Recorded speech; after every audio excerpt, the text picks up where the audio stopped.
영상부터 보시겠습니다.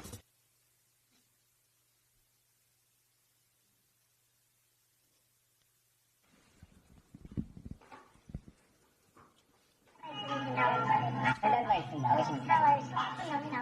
선거 끝나고? 원래 1년 7월달까지 했는데 그냥 선거 끝나고 나온다고. 그런 최 씨가 오는 5월 15일 석가탄신일을 맞아 그 전인 5월 8일 재심사를 통해 특사로 5월 10일쯤 가석방될 것이라 내용을 취재원에게 다시 말하고 있습니다.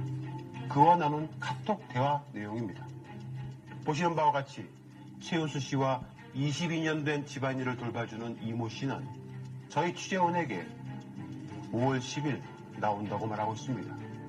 과연 그럴까요?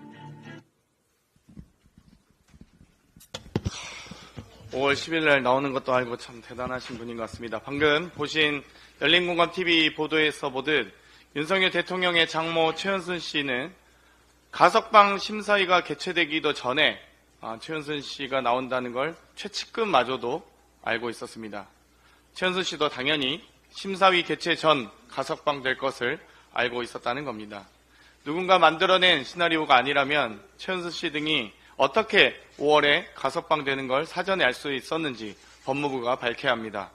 법무부는 최은수 씨 가석방에 대해 본인이 논란의 대상이 되어 국민이 우려하는 것을 원하지 않는다며 심사위가 자체적으로 건강 등을 고려하여 만장일치 적격 판정을 내렸다고 합니다.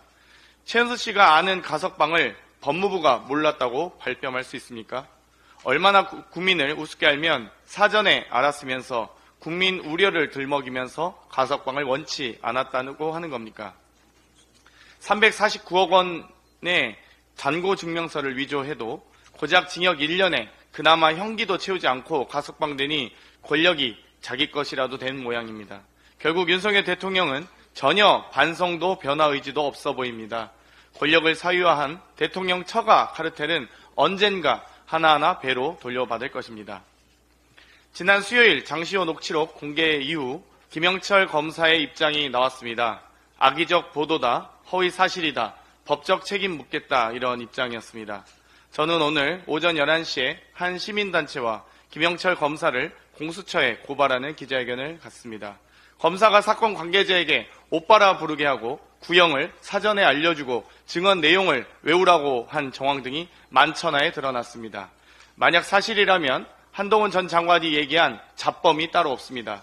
이원석 검찰총장도 부끄러울 듯합니다. 검사는 범죄를 저질러도 상관없다는 검찰의 오만부터 깨야 합니다. 민주당은 국민과 함께 검찰 개혁을 반드시 수행하겠습니다.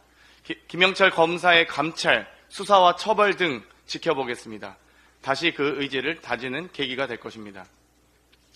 김건희 여사가 받은 디올백은 국고에 귀속된다는데 책들은 분리수거장에 귀속됐다고 합니다. 논란 당시 대통령실은 디올백은 반환 선물로 분류되어 대통령실 선물 창고에 보관 중이고 임기 후에 국고에 귀속된다고 했습니다. 그렇다면 책 선물은 쓰레기로 분류된 것입니다. 명품백은 대통령 기록물이 되고 책은 쓰레기가 되는 기준도 예의도 없는 대통령실입니다.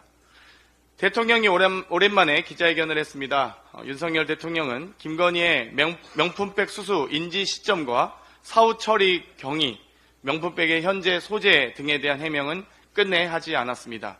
이제 당사자인 김건희 여사가 기자회견을 할 차례입니다. 디올백 등 수수와 관련해 국민께 소상히 설명하시길 바랍니다. 이상입니다.